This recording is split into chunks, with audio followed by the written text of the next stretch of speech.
बिस्मिल्लाहिर्रहमानिर्रहीम। Dear students, आज हम स्टार्ट करेंगे क्लास 10th केमिस्ट्री का चैप्टर नंबर 10। टाइटल है जिसका एसिड्स, बेसिस एंड सॉल्ट्स।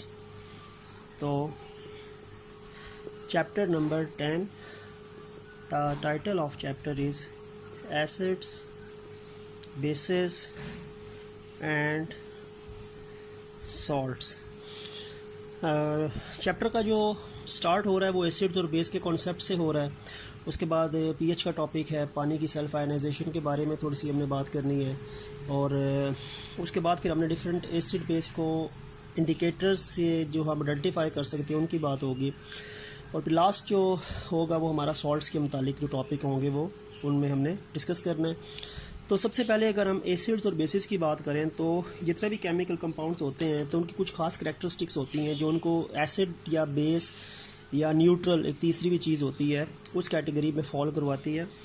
तो क्योंकि हमारा चैप्टर जो है वो एसिड्स और बेसिस और सॉल्ट्स के मुतालिक है, तो जो आपके इनिशियल टॉपिक है बिल्कुल स्टार्ट में है वो दरअसल एसिड्स और बेस की प्रॉपर्टीज़ यानी करैक्टरिस्टिक्स की बात होगी।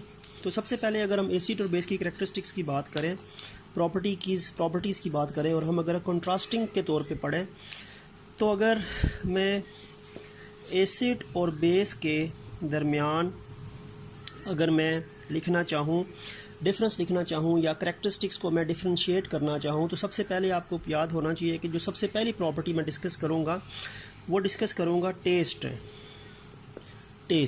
तो देखें, जो एसिड्स होते हैं इनका जो जायका होता है वो खट्टा होता है, सॉर टेस्ट होता है। और जो बेसिस होती हैं उनका जो टेस्ट होता है वो कड़वा होता है, बिटर होता है। तो टेस्ट में इन दोनों में फ़र्क ये होता है कि जो एसिड्स हैं they are sour in taste and the bases they are bitter in taste. तो यानी एसिड और बेस को टेस्ट के हिसाब से हम आइडेंटिफाई कर सकते हैं। एसिड को उर्दू में तेज़ाब कहा जाता है और बेसिस को उर्दू में असास कहा जाता है। तो यानी तेज़ाब और असास के डिफरेंसेस हम डिस्कस कर रहे हैं जिनको हम एसिड और बेस कहते हैं। तो टेस्ट है, लेकिन अब हम हर एसिड को टेस्ट नहीं कर सकते, हम हर बेस को टेस्ट नहीं कर सकते, क्योंकि कुछ एसिड्स ऐसे होते हैं कि वो आपकी स्किन को और आपकी बॉडी की डिफरेंट चीज़ों के ऊपर डैमेज क्रिएट कर सकते हैं अगर उस पर फॉल करते हैं। तो टेस्ट तो एक नॉर्मल पैरामीटर है, सॉर या बिटर होना, लेकिन इसके अलावा हम एसिड बेस को आइडेंटिफाई करने के लिए डिफरेंट टेस्ट करते हैं। और एक टेस्ट होता है litmus paper test. Litmus paper दो तरह का होता है, एक ब्लू लिटमस पेपर होता है और एक रेड लिटमस पेपर होता है। तो पहले मैं जो होता हूँ वो डिस्कस करता हूँ ब्लू लिटमस पेपर का इफ़ेक्ट जो है दोनों पे। Blue litmus paper test. अब जो एसिड होता है, अगर हम एसिड के सॉल्यूशन में ब्लू लिटमस पेपर डिप करते हैं तो वो रेड हो जाता है। यानी if we apply blue litmus paper test on acid it will turns red, वो रेड हो जाएगा, यानी ब्लू से रेड हो जाएगा। अगर एसिड सोल्यूशन है उसमें ब्लू लिटमस पेपर अगर हम डिप करेंगे, और ब्लू लिटमस पेपर का बेस के ऊपर कोई इफेक्ट नहीं होता, नो चेंज, नो इफेक्ट, ठीक हो गया। इसी तरह एक लिटमस पेपर होता है रेड, तो मैं लिख सकता हूँ रेड लिटमस पेपर टेस्ट दोनों के लिए। अच्छा, जो रेड लिटमस पेपर होता है ना वो एसिड पे कोई इफेक्ट नहीं डालता, तो एसिड के हवाले से मैं लिखता हूँ नो इफेक्ट। लेकिन बेस के अंदर अगर हम रेड लिटमस पेपर डिप करेंगे तो वो हो जाएगा ब्लू हो जाएगा, इट विल टर्न्स ब्लू। तो कहने की बात ये है कि जो एसिड्स होते हैं, एसिड्स जो हैं वो ब्लू लिटमस पेपर को रेड करते हैं, ठीक हो गया।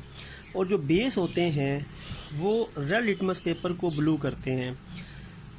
ब्लू लिटमस पेपर का बेस पे कोई इफेक्ट नहीं है और रेड लिटमस पेपर पे एसिड का कोई इफेक्ट नहीं है। तो यानी बेसिस के ऊपर जो लिटमस पेपर टेस्ट होगा वो रेड लिटमस पेपर टेस्ट होगा, और एसिड पे जो लिटमस पेपर टेस्ट होगा वो ब्लू लिटमस पेपर टेस्ट होगा, ठीक हो गया। तो यानी ये आपके पास तीन कंट्रास्टिंग करैक्टर हो गए।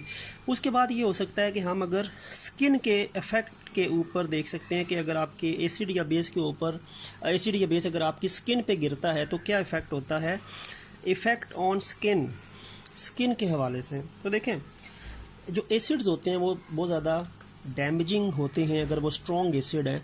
तो एसिड अगर आपकी स्किन पे गिरेगा तो लिखा हुआ है करोसिव।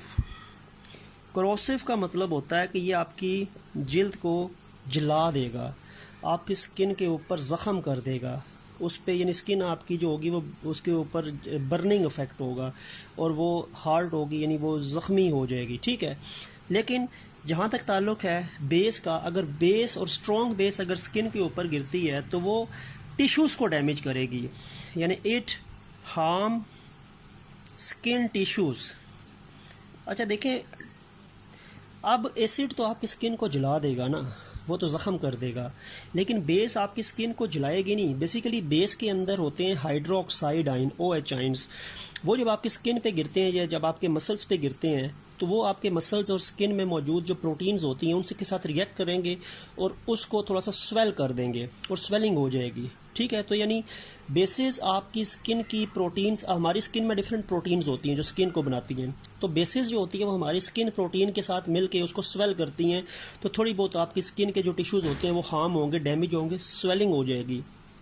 लेकिन जो एसिड्स होते हैं वो आपकी स्किन को जला के रख देते हैं, इसीलिए करोसिव इफेक्ट होता है। और बिल्कुल लास्ट पॉइंट जो है that is about electrical conductivity. Electrical conductivity, अच्छा अब इलेक्ट्रिकल कंडक्टिविटी से क्या मुराद है? इलेक्ट्रिसिटी पास करने की सलाहियत।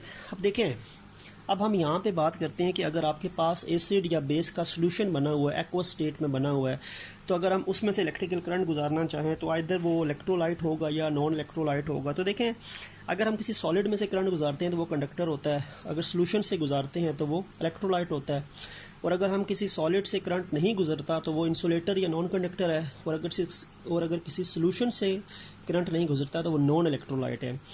जहाँ तक ताल्लुक है एसिड और बेस के सॉल्यूशन की इलेक्ट्रोलाइटिक प्रॉपर्टी की, तो ये दोनों इलेक्ट्रोलाइट हैं।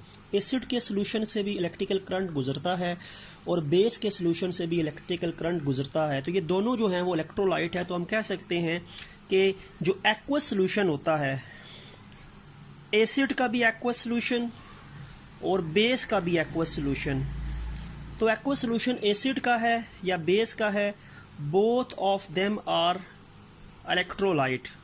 ये भी इलेक्ट्रोलाइट है और ये भी इलेक्ट्रोलाइट है। दोनों के एक्वस सॉल्यूशन में से करंट पास हो जाएगा, करंट गुजर जाएगा, ठीक है।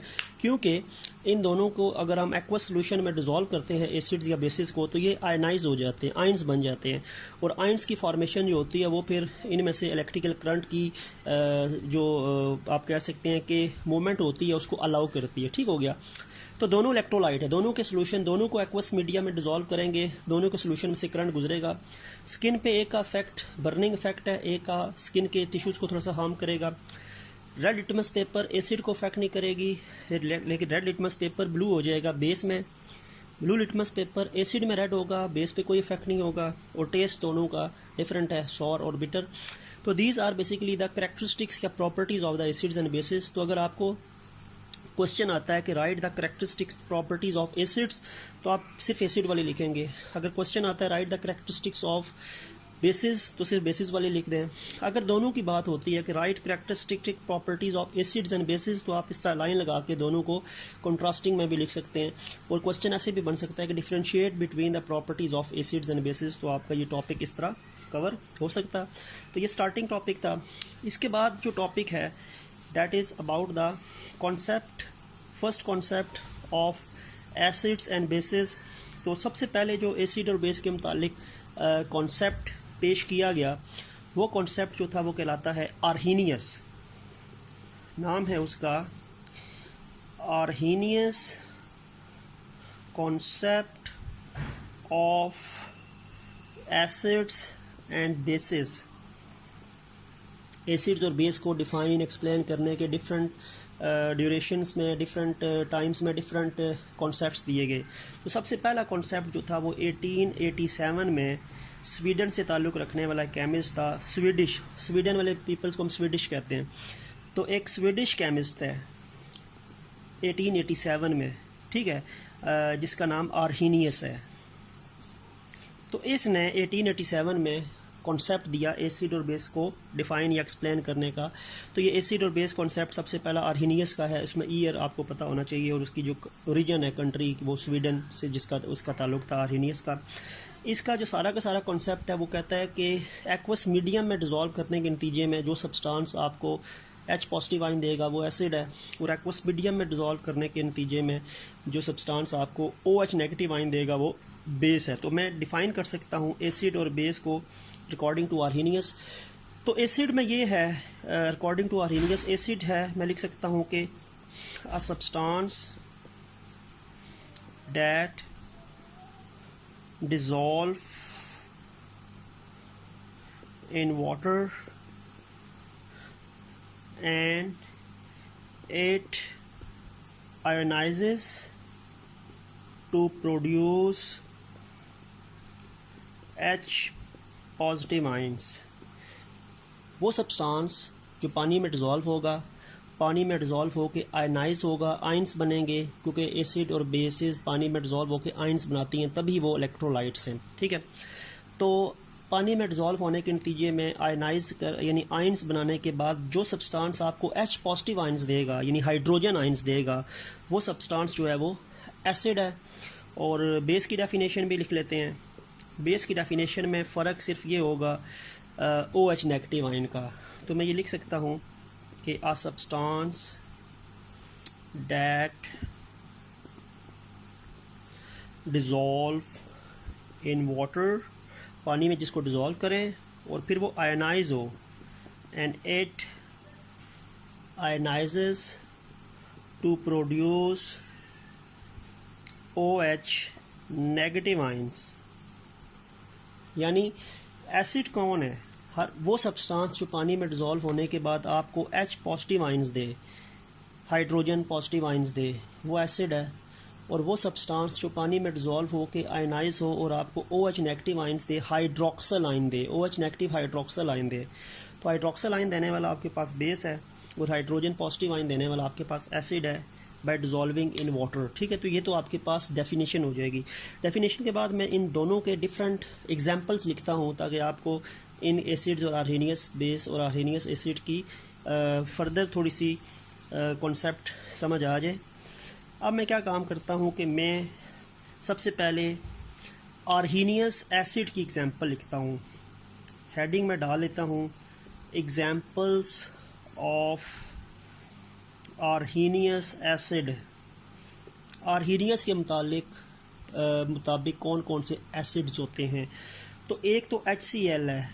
HCl को पानी में डिज़ोल्व करें एरो के ऊपर और ये रिवर्सिबल रिएक्शन है, आइंस दोबारा मिलके HCl बना देंगे। तो H2O का मतलब है ये HCl को पानी में डिज़ोल्व किया, ये आपको H पॉजिटिव आइन भी देगा, Cl नेगेटिव भी देगा।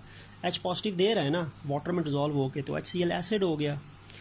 देन HNO3, ये भी एक सब्सटेंस, पानी में हम इसको डिज़ोल्व करें तो आपको H पॉजिटिव आइन देगा और नाइट्रेट आइन बनेगा NO3 -1, अगर माइनस के साथ कुछ नहीं लगा। देन H2SO4, H2SO4 में 2 H हैं तो ये 2H प्लस बनेगा और SO4 -2 होगा, क्योंकि ये 2H है ना, इसका मतलब है H के पास +1 +1 +2 पावर है, 2 H की इकट्ठी अगर मिलाएंगे तो SO4 को फिर -2 होनी चाहिए, क्योंकि इनकी +1 है तो ये -1 है। H +1 Cl -1, H +1 NO3 -1, but यहाँ पे 2H प्लस है। 2H का मतलब है ये ओवरऑल +2 है, तो SO4 -2 होगा, क्योंकि पॉजिटिव नेगेटिव चार्जेस हमेशा इक्वल होते हैं एक न्यूट्रल सब्सटेंस में जिसका ओवरऑल वैल्यू 0 होती है, ऑक्सीडेशन नंबर। देन H3PO4 लिख लेता हूँ। H3PO4 ये भी एक एसिड है। अब H3PO4 में इसको भी पानी में डिज़ोल्व किया, वाटर में डिज़ोल्व किया, तो अब ये 3 H है ना, तो मैं 3H पॉजिटिव लिखूँगा। ठीक हो गया। और ये PO4, अच्छा PO4 -3 होगा, क्योंकि ये 3 H है तो +3, तो ये ओवरऑल PO4 फॉस्फेट आइन -3 होगा। अब ये सारे के सारे सब्सटेंसेस जो हैं ये एसिड्स हैं, क्योंकि ये सारे सब्सटेंसेस अपने अपने वाटर में डिज़ोल्व होने के बाद आपको H पॉजिटिव आइन दे रहे हैं। HCl भी आपको H पॉजिटिव आइन दे रहा है बाय डिज़ोल्विंग इन वाटर। HNO3 भी आपको पॉजिटिव आइन दे रहा है, H पॉजिटिव दे रहा है पानी में डिज़ोल्व होके। H2SO4 भी पानी में डिज़ोल्व होके 2H पॉजिटिव दे रहा है, क्योंकि उसके पास 2 हाइड्रोजन है। और H3PO4 भी पानी में डिज़ोल्व होकर आपको 3H पॉजिटिव दे रहा है। तो ये सब्सटेंसेस आर्हीनियस के मुताबिक एसिड्स हैं because they dissolve in water and they give you H positive आइन, हाइड्रोजन आइंस। साथ नेगेटिव आइंस भी बनेंगे, लेकिन आपका पॉजिटिव आइन के साथ जो है वो लिंक बनता है कॉन्सेप्ट ऑफ आर्हीनियस एसिड के हिसाब से। फर्स्ट वन हाइड्रोक्लोरिक एसिड है, सेकेंड वन नाइट्रिक एसिड है, तीसरा सल्फ्यूरिक एसिड है, और चौथा जो ये फास्फोरिक एसिड है। तो phosphoric acid, sulphuric acid, nitric acid और hydrochloric acids, they are basically acids according to Arrhenius concepts because they dissolve in water and they give you H positive ion and this concept of acid is given by the Arrhenius. तो ये चारों चीज़ें acid हैं Arrhenius के मुताबिक, ठीक है। अब हम आते हैं बेसिस पे। बेसिस कौन कौन सी हैं आर्हीनियस के मुताबिक जो बेस कहलाएंगी इस डेफिनेशन ऑफ आर्हीनियस कॉन्सेप्ट के मुताबिक। NaOH, सोडियम हाइड्रोक्साइड, वाटर में डिज़ोल्व करें, ये भी रिवर्सिबल रिएक्शन है क्योंकि वो आयंस दोबारा लिंक करके ये बना देते हैं। अच्छा, NaOH को वाटर में डिज़ोल्व करें, ये आपको एक Na पॉजिटिव देगी और OH नेगेटिव देगी। OH दे रही है पानी में डिज़ोल्व होकर, तो ये बेस है। बेस वो होती है जो पानी में डिज़ोल्व होकर आपको हाइड्रोक्सिल आयन दे। KOH को भी पानी में डिज़ोल्व करें तो ये भी आपको K सेपरेट हो जाएगा, OH नेगेटिव सेपरेट हो जाएगा, तो ये भी आपको OH नेगेटिव आयन दे रहे हैं। NH4OH, इसको भी पानी में डिज़ोल्व कर लें तो NH4 पॉजिटिव होगा, OH नेगेटिव हो जाएगा, तो ये भी हाइड्रोक्सिल आयन दे रहा है। ये सारे के सारी आपको एक एक OH वाली बेसिस हैं, ठीक है। लेकिन अब मैं आपको 2 या 3 OH वाली भी बता सकता हूँ। CaOH whole twice. अब कैल्शियम के पास 2 OH हैं, इसको भी पानी में डिज़ोल्व करेंगे तो कैल्शियम +2 होता है, तो ये 2 OH नेगेटिव होंगे। 2 OH है तो मैंने 2 OH नेगेटिव लिख दिया, एक नहीं है। और फिर एक और भी मैं यहाँ पे मेंशन कर सकता हूँ जो आपकी बुक में दिए हुए हैं, magnesium hydroxide MgOH whole twice, इसको भी वाटर में डिज़ोल्व करें, ये मैग्नीशियम +2 देगा, मैग्नीशियम वैलेंसी +2 होती है, और 2 OH नेगेटिव देगा, ठीक है। और एक और मैं 3 वाली भी लिख सकता हूँ जिसके पास 3 हाइड्रोक्सिल आयन होते हैं, एल्यूमिनियम वाली 3 OH होते हैं, तो इसको भी वाटर में डिज़ोल्व करें तो ये आपको क्या करेगा, ये आपको एल्यूमिनियम +3 वैलेंसी होती है, ठीक है। तो ये 3 OH नेगेटिव होगा क्योंकि इसके पास 3 OH है, ठीक हो गया। 3 OH है तो 3 OH नेगेटिव। तो अब है क्या, देखें NaOH भी पानी में डिज़ोल्व होकर आपको OH नेगेटिव आयन दे रहा है, तो ये आर्हीनियस के मुताबिक बेस है। KOH भी पानी में डिज़ोल्व होकर आपको OH नेगेटिव आयन दे रहा है। NH4OH भी वाटर में डिज़ोल्व होकर आपको OH नेगेटिव आयन दे रहा है। कैल्शियम हाइड्रोक्साइड, ये इसके पास 2 OH है तो ये भी पानी में डिज़ोल्व होकर आपको 2 के 2 OH दे रहा है। मैग्नीशियम के पास भी 2 OH हैं, पानी में डिज़ोल्व होकर आपको दोनों OH दे रहा है। और एल्युमिनियम के पास 3 OH हैं, तो वाटर में डिज़ोल्व होकर आपके पास ये 3 OH नेगेटिव आते हैं। तो ये सारे के सारे आर्हीनियस के मुताबिक बेसिस हैं because all of them dissolve in water and they give hydroxyl ion, OH negative ion, ठीक हो गया। तो इसमें सोडियम हाइड्रोक्साइड के पास 1 OH है, तो इसकी ये OH माइनस है, AOH के पास -1 होता है, तो Na के पास +1 होगा, तो OH -1 K +1, OH -1 NH4 +1। Calcium hydroxide के पास 2 हाइड्रोक्सल हैं, तो ये 2 OH बन रहे हैं, तो 2 OH का मतलब है -1 -1 -2 हो जाएगा, तो ये +2 होगा। मैग्नीशियम में भी 2 OH हैं, तो वो 2 OH -2 होंगे ओवरऑल, तो ये मैग्नीशियम +2 होगा। एल्युमिनियम हाइड्रोक्साइड 3 OH हैं, तो ये 3 OH नेगेटिव, यानी ये टोटल ओवरऑल -3 चार्ज है, तो एल्युमिनियम के पास +3 होगा। तो ये sodium hydroxide, potassium hydroxide, ammonium hydroxide, ammonium NH4OH, ammonium hydroxide, calcium hydroxide, magnesium hydroxide and aluminium hydroxide. ये अमोनियम हाइड्रोक्साइड है और ये एल्यूमिनियम हाइड्रोक्साइड है।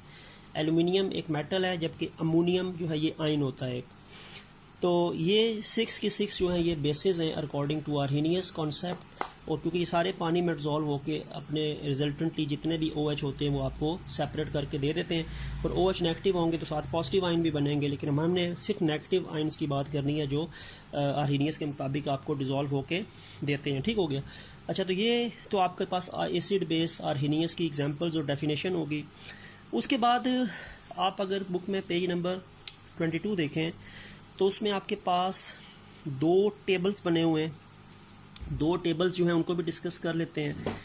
उन 2 टेबल्स के अंदर क्या है, आर्हीनियस के मुताबिक जो एसिड्स हैं उनकी कुछ यूजेस लिखी हैं, और बेस के मुताबिक जो एसिड्स हैं उनकी बेसिस यानी आर्हीनियस के मुताबिक जो बेसिस हैं उनकी भी कुछ यूजेस लिखी हैं। तो सबसे पहले HCl की बात हुई है, फिर उसने की है HNO3 की बात की है, फिर उसने H2SO4 की बात की है, फिर उसने H3PO4 की बात की है।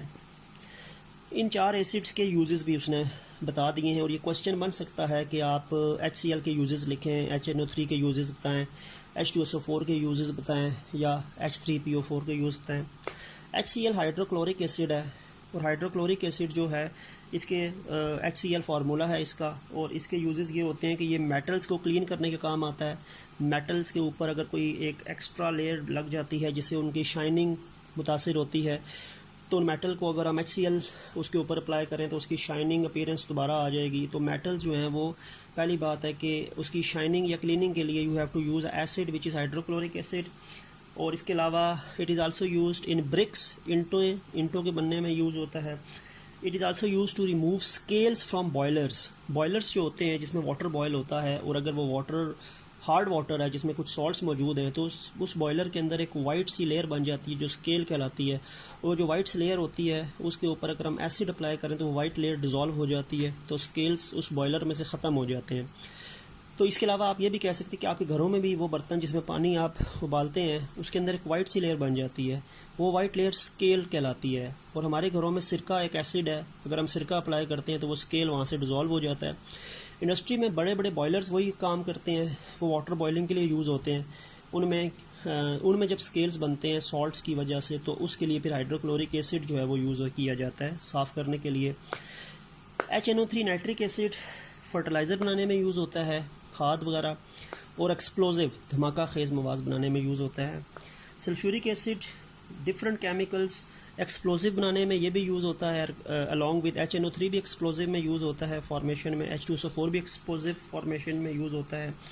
इसके अलावा ये क्योंकि किंग ऑफ केमिकल्स है H2SO4 सल्फ्यूरिक एसिड, तो ये पेंट्स में डाइज रंगने वाली चीज़ें, कलर जिसमें होता है, ड्रग्स में, मेडिसिन वगैरह बनाने में यूज़ होता है, तो ये कॉमन रिएजेंट है।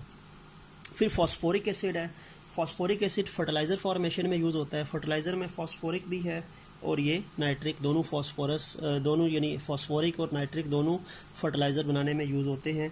इसके अलावा it is also use for different foods. कुछ फूड्स होती हैं जिसमें एसिड डाला जाता है खट्टे जायका करने के लिए, तो उसको कहते हैं एसिडुलेंट ऑफ फूड। तो ये एसिडुलेंट ऑफ फूड है, फूड में एसिड की सॉर टेस्ट डेवलप करने के लिए H3PO4 जो है वो ऐड किया जाता है। तो ये क्योंकि हम बहुत स्ट्रॉन्ग एसिड उसमें नहीं डाल सकते क्योंकि वो क्रॉसिव होता है, तो हम कुछ वीक एसिड्स डालते हैं। तो H3PO4 जो है वो फूड में ऐड करके थोड़ा सा खट्टा जायका जो होता है वो अटेन किया जा सकता है, तो ये एसिडुलेंट ऑफ फूड कहलाता है।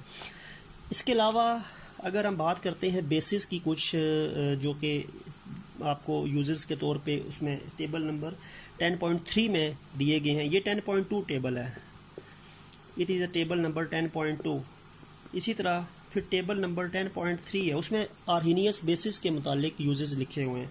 सबसे पहले सोडियम हाइड्रोक्साइड है, फिर पोटेशियम हाइड्रोक्साइड के भी दिए हुए हैं, फिर कैल्शियम हाइड्रोक्साइड के भी दिए हुए हैं, एंड देन मैग्नीशियम हाइड्रोक्साइड के भी दिए हैं। सोडियम हाइड्रोक्साइड अभी हमने पढ़ा भी था, आर्हीनियस बेस में सबसे पहले एग्जांपल इसी की थी। तो सोडियम हाइड्रोक्साइड जो है ये कॉमन बेस है और ये यूज़ होती है टू मेक सोप, साबुन बनाने में। साबुन बनाने में बहुत कॉमनली यूज़ बेस NaOH है, और इसके अलावा डिटर्जेंट्स बनाने में भी यूज़ होती है, वॉशिंग पाउडर बनाने में भी यूज़ होती है, और ड्रेन क्लीनर्स, अक्सर जो पाइप ब्लॉक हो जाते हैं, पाइप्स में कोई चीज़ फंस जाती है तो उसमें ड्रेन क्लीनर यूज़ करते हैं, उसमें एसिड्स भी यूज़ होते हैं, उसमें NaOH भी यूज़ होता है ताकि वो ड्रेन क्लीन हो और वो पाइप जो बंद हुआ है, ब्लॉकेज हुई है, वो साफ़ हो जाए। पोटेशियम हाइड्रोक्साइड ये लिक्विड सोप, ये जो लिक्विड हैंड वॉश होता है, तो लिक्विड सोप की फॉर्मेशन में KOH यूज़ होता है, जबकि सॉलिड सोप की फॉर्मेशन में NaOH यूज़ होता है। तो ये भी लिक्विड सोप के फॉर्मेशन में यूज़ होगा। इसके अलावा शेविंग क्रीम बनाने में भी एक रॉ मटेरियल के तौर पे यूज़ होता है। कैल्शियम हाइड्रोक्साइड जो है ये प्लास्टर होता है फ्रैक्चर के बाद जो हाथ पे किया जाता है ताकि वो बोन अपनी प्लेस पे रहे और उसका हीलिंग प्रोसेस चलता रहे। तो प्लास्टर फॉर्मेशन में कैल्शियम हाइड्रोक्साइड होता है, साथ सीमेंट के अंदर भी कैल्शियम हाइड्रोक्साइड यूज़ होता है फॉर्मेशन उसके रॉ मटेरियल के लिए, और साथ साथ कैल्शियम हाइड्रोक्साइड यूज़ होता है मॉर्टर के लिए। मॉर्टर, अब मॉर्टर क्या है? देखें, मॉर्टर जो है ये एक इंस्ट्रूमेंट होता है, या सॉरी इंस्ट्रूमेंट तो नहीं कह सकते, एक चीज़ होती है हमारे अक्सर किचन में यूज़ होती है जिसमें हम कोई चीज़ पीसते हैं, ठीक है। और इसकी शेप अगर मैं यहाँ पे बना के आपको दिखा दूँ तो आपको क्लियर हो जाएगा। एक नीचे उसकी एक बेस होती है और ये उसके अंदर कंटेनर सा होता है, और ऊपर एक हार्ड सी एक चीज़ होती है जिसे हम पीसते हैं कोई भी चीज़, ठीक है, पीसने के लिए यूज़ होता है। अक्सर जैसे लहसुन वगैरह को पीसना हो तो उसके लिए वो मॉर्टर होती है, वो अक्सर लकड़ी की भी होती है, पत्थर की भी होती है, एक वाइट कलर की होती है, सफ़ेद कलर की, मार्बल से मिलती जुलती होती है। तो ये वो वाली मॉर्टर जो है जो मार्बल कलर से वाइट से कलर की होती है मॉर्टर, तो उसकी बनाने में ये कैल्शियम हाइड्रोक्साइड भी एज अ रॉ मटेरियल के तौर पे यूज़ होता है, और ये चीज़ों को पीसने में यूज़ होता है। जो आपके फूड आइटम्स होते हैं तो फिज़िकल आप प्रेशर लगाएंगे तो वो चीज़ पिसेगी, और वो हार्ड होती है नीचे से तो वो चीज़ पिस जाती है जल्दी। इसके अलावा मैग्नीशियम हाइड्रोक्साइड जो है, मैग्नीशियम हाइड्रोक्साइड की मेडिसिनल बड़े यूजेस हैं, क्योंकि मैग्नीशियम हाइड्रोक्साइड जो है ना ये मेडिसिन के अंदर यूज़ होती है, और ये मेडिकली इसको हम कहते हैं मिल्क ऑफ मैग्नीशिया। इसको मिल्क ऑफ मैग्नीशिया कहा जाता है। अच्छा, milk of magnesia class 9th के अंदर भी आपने सॉल्यूशंस कोलाइड्स और सस्पेंशन वाले टॉपिक में milk of magnesia example discuss पढ़ी होगी एक जगह पे। तो मिल्क ऑफ मैग्नीशिया बेसिकली क्या होता है कि एक मेडिसिन होती है जो आपकी बॉडी में तब यूज़ की जाती है जब आपके मैदे में तेज़ाबियत बढ़ती है, एसिडिटी बढ़ती है, क्योंकि हमारे स्टोमिक में एसिड है HCl, और उस HCl की जब ज़रूरत से ज़्यादा प्रोडक्शन होती है किसी भी इन्फेक्शन या बीमारी की वजह से, तो इसको हम स्टोमिक एसिडिटी बोलते हैं। तो स्टोमिक एसिडिटी को कम करने के लिए मैग्नीशियम हाइड्रोक्साइड वाली medicine milk of magnesia use होती है। तो इसको हम एंट एसिड कहते हैं। एंट एसिड, एंट यानी अगेंस्ट, एसिड जो आपका स्टोमिक का एसिड है।